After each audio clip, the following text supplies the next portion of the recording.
네, 오늘은 여야가 세월호 특별법을 처리하기로 한 날인데요. 서로 입장차가 커서 처리될 수 있을지 주목됩니다. 새정치민주연합 박영선 원내대표와 이 문제 짚어보고요.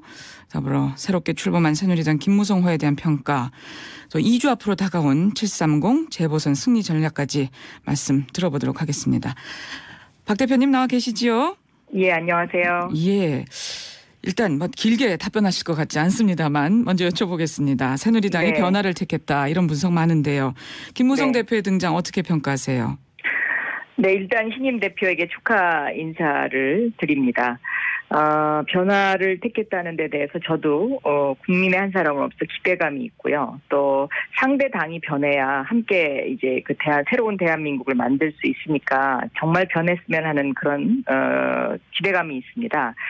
근데 단지 좀 우려되는 것은 수박을 만들기 위해서 호박에다가 줄을 긋는 그런 무늬만 변화하는 그런 변화가 아니기를 그렇게 간절히 바라고 있습니다. 네. 네. 김무성 대표가 정말 새누리당을 바꾸겠다고 한다면 어떤 문제부터 풀어야 할까요? 저는 이 김무성 대표가 당장 풀어야 될 것이 두 가지가 있는데요. 하나는 정성근, 정종섭 이 인사 문제. 지금 대통령께서 강행하실 것처럼 보이는 이 인사 문제를 풀어야 된다고 생각하고요. 두 번째는 오늘로 예정된 세월호 특별법, 이것을 빨리 새누리당이 합의를 해서 통과시켜야 된다고 저는 그렇게 생각하고 있습니다. 그런데 어제 이제 그 김무성 대표가 청와대에 가서 오찬 회동을 하고 오셨는데 이 두 가지에 대한 언급이 없었던 것처럼 보여서 사실은 제가 좀 마음적으로 좀 실망하고 있습니다. 세월호 특별법 같은 것은 지금까지 여야가 바뀐 거나 마찬가지거든요. 그러니까 여당은 사실 이렇게 야당보다 성의가 없이 준비한 것도 없고 주로 나와서 안 된다는 이야기를 위주로 했던 것으로 협상팀들이 전하고 있습니다. 그런 상태에서 지금 그 절박함, 유가족들에 대한 절박함, 그리고 또 다시는 이러한 일이 재발돼서는 안 된다는 데 대한 그 새정치민주연합 어떤 그 긴박함 이런 것들 때문에 저희가 야당임에도 불구하고 협상을 지금까지 쭉 주도를 해온 그런 입장인데요. 새누리당이 여기에 대해서 좀 더 성의를 보여줬으면 하는 그런 마음이고요. 예. 이 정성근, 정종섭 이 두 사람에 대한 인사청문 보고서 채택을 다시 해달라는 요청이 어제 국회로 왔는데 예. 여기에 대해서도 김무성 대표가 지금까지 단 한마디 말씀을 안 하고 계셔요. 그래서 굉장히 실망스럽습니다. 특히 정성근 후보 같은 경우는 음주운전 그 경력에다가 위증에다가 또 폭탄주 파티까지 하고 한 상태인데 이 위증이라는 것은 이 거짓말을 한 장관을 그대로 임명을 한다면 대한민국이 이것은 저는 미래로 나가야 되는 지향점이 아니라고 생각을 하고요. 특히 이 정권이 거짓말을 즐기는 정권이 아닌가라는 이런 생각까지 하게 됩니다. 왜냐하면 대선 전에 그 약속했던 선거 공약 하나도 지금 지키지 않고 있지 않습니까? 거의 중요한 것은 안 지키고 있는데요. 중요한 공약들을 경제민주화라든가 복지 부분 이런 중요한 공약들을 지키지 않고 공약을 파기하는 정권이다. 이렇게 저희들이 생각하고 있는데 정성근 장관까지 거짓말을 한 장관을 임명한다. 그러면 이 정권 자체가 거짓말 정권이 되는 것 아닌가 이런 우려가 있습니다. 네. 예. 근데 지난번 청와대에서 그 여야 지도부가 박근혜 대통령 만났을 때요. 네. 김명숙, 정성근 두 분의 임명을 재고해달라고 했을 때는 마치 좀 수긍하는 것처럼 대통령의 분위기가 그랬다 하는 언론 보도가 있었는데. 그랬습니다. 예. 대표께서도 그렇게 읽으신 거 아니었나요? 그랬습니다. 예. 그런데 들리는 이야기로는 어제부터 갑자기 기류가 바뀌었다. 이제 이런 이야기가 들리고 있는데요. 그 청와대 속내는 알 수가 없겠습니다만은, 저는 대통령께서, 국민의 목소리에 귀를 기울이시고, 그리고 정상적인 판단을 해주셨으면 하는 그런 바람을 갖고 있습니다. 네. 어제부터 기류가 바뀌었다고요? 그런 이야기가 들려오곤 합니다. 네. 그렇군요. 지금 어쨌든 민심을 좀 잘못 읽고 있다 하는 그런 말씀이신 것 같은데요. 네. 지금 만약에 이 그 두 분에 대한 장관 임명을 강행하려고 한다면 사실 방법은 없는 거죠. 법적으로는. 뭐 묘수가 있으십니까? 임명권은 대통령에게 있으니까 예. 법적으로는 뭐 저희들이 더 이상 어떻게 할 수 있는 그런 방법은 없습니다. 그러나 아마도 교문위 의원들이 물러서지 않을 것으로 저는 그렇게 보고 있습니다. 그리고 교문위 의원들에게 제보가 들어온 여러 가지 사안들이 있는데 그 사안들을 교문위원들이 입에 담기조차 참 싫은 내용들이다. 이런 이야기들을 하는 것을 제가 들었습니다.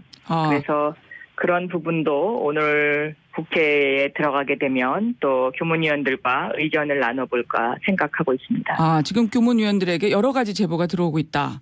네. 예, 뭐 정성근 장관 후보자라든지 다 정종섭 장관 후보자도 다 해당되는 건가요? 정종섭 후보자는 이미 이제 그분이 그동안에 살아왔던 인생이 청문회에서 다 이제 밝혀진 것이죠. 이제 뭐 군대를 가는 척하고 다른 일을 다 했다라든가 이런 어떤 도덕적인 문제 이제 이런 것들이 대부분 다 밝혀졌다고 볼 수 있고요. 정성근 후보자의 경우에는 아직까지 밝혀지지 않은 부분이 있는 것으로 그렇게 알고 있습니다. 그 부분에 대해서 추가적인 추가적인 또 제보에 대한 뭐 공개도 있을 것이다 이런 말씀이시군요. 예. 네, 그건 교문위원들이 아마 결정하실 걸로 제가 알고 있습니다. 예, 그렇군요. 지금 그 황우여 사회부총리 내정자에 대해서는 어떻게 생각하세요? 뭐 대통령께서 굉장히 좀 급하셨던 모양이다. 이제 이런 생각이 들고요. 이제 첫째로는 이제 교육 전문가가 아니고. 또 두 번째로는 그 말썽 많았던 사학법과 관련해서 그 사학법을 그 비리 사학재단 문제 이제 그 교육계의 커다란 이슈이지 않습니까? 네. 그런데 그 사학 수호를 했던 사람으로서 저희 야당 입장에서는 과연 교육부총리로서 적합하냐, 이제 그런 비판이 충분히 제기될 수 있는 분이죠. 그래서 이것도 뭐 교문위원들의 의견 수렴 과정이 필요하다고 봅니다만은 김명수 장관 후보자가 워낙 그 자격 미달이었기 때문에 모르겠습니다. 어떻게 판단할지 교문위원들이. 네. 알겠습니다. 어쨌든 지금 교문위원들의 의견을 좀 더 듣고 당의 입장을 좀 정하실 그런 생각이신 모양이네요. 네. 예. 네. 자, 앞서서 세월호 특별법 이야기도 잠깐 언급을 하셨는데요. 오늘 그 국회 통과 가능하겠습니까? 현실적으로는 지금 불가능해 보입니다. 이제 오늘 제가 가장 마음이 아픈 것은요. 밤새 이제 단원고 학생들이 도보 행진을 하고 있지 않습니까? 그렇죠. 그래서 오후에 이제 국회에 도착한다고 하는데요. 그 학생들한테 뭐라고 얘기를 해야 되나 하고 밤새 좀 잠을 뒤척였습니다. 그래서 그렇게 우리 사회가 고등학생들까지 나서야 뭐 이런 어떤 되는 이런 상황이 좀 안타깝죠. 그런데 새누리당이 여기에 대해서 과연 얼마만큼의 절박성이 있느냐의 문제인데요. 제가 그동안에 이렇게 만난 그 세월호 특별법을 대하는 그 새누리당 의원님들을 이렇게 보면 물론 안 그러신 분들도 있습니다만은 상당수 의원님들이 국정조사에서거나 이런 어떤 그 유가족들이나 아니면 그 안산에 있는 그 주변에 있는 우리 국민들이나 시민들이 느껴야 되는 절박감 이런 것들을 과연 공감하고 계시느냐 이런 데 대해서 회의감이 드는 경우가 많이 있었습니다. 그렇군요. 네. 예. 어제 김무성 새누리당 신임 대표가 단식 농성 중인 피해자 가족들을 만나지 않았습니까?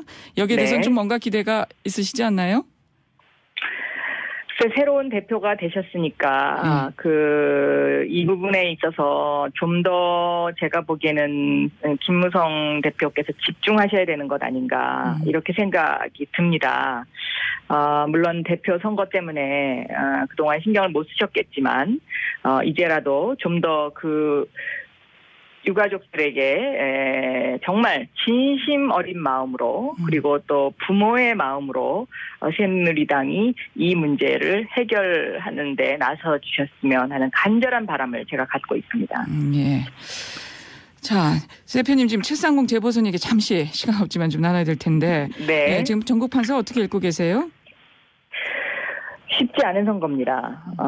그리고 정말 그 곳곳에서 아직까지 그 새정치민주연합 후보들은 시민들이지 않습니까? 그래서 인지도가 많이 떨어지기 때문에 현재로서는 지금 승리를 장담할 수 있는 곳이 그렇게 많지 않습니다. 그래서 저희들도 매우 절박한 심정으로 지금 움직이고 있습니다. 어떻게 보면 이번 선거는 새누리당은 인지도가 많은 과거 사람들이 대거 등장을 했죠. 특히 이제 MB의 비서실장 또 MB의 대변인들을 지낸 분들이 이제 후보로 지명이 많이 됐는데요. 네. 저는 국민들께서 이렇게 돌아온 MB맨들에 대해서는 반드시 심판을 해 주셔야 된다고 생각합니다. 왜냐하면 이분들은 그 4대강 날치기의 주역들이고요. 또 BBK 의혹, 또 민간인 사찰에 대해서 증거인멸 부분, 이런 부분에 대해서 엄호하던 분들입니다. 대한민국의 정의와는 좀 거리가 먼 분들이죠. 그래서 이런 분들에 대한 그 국민들의 그런 따끔한 경고가 필요하다. 저는 그렇게 보고 있습니다. 알겠습니다. 예, 오늘 말씀 여기까지 듣겠습니다. 고맙습니다. 네. 새정치민주연합의 박영선 원내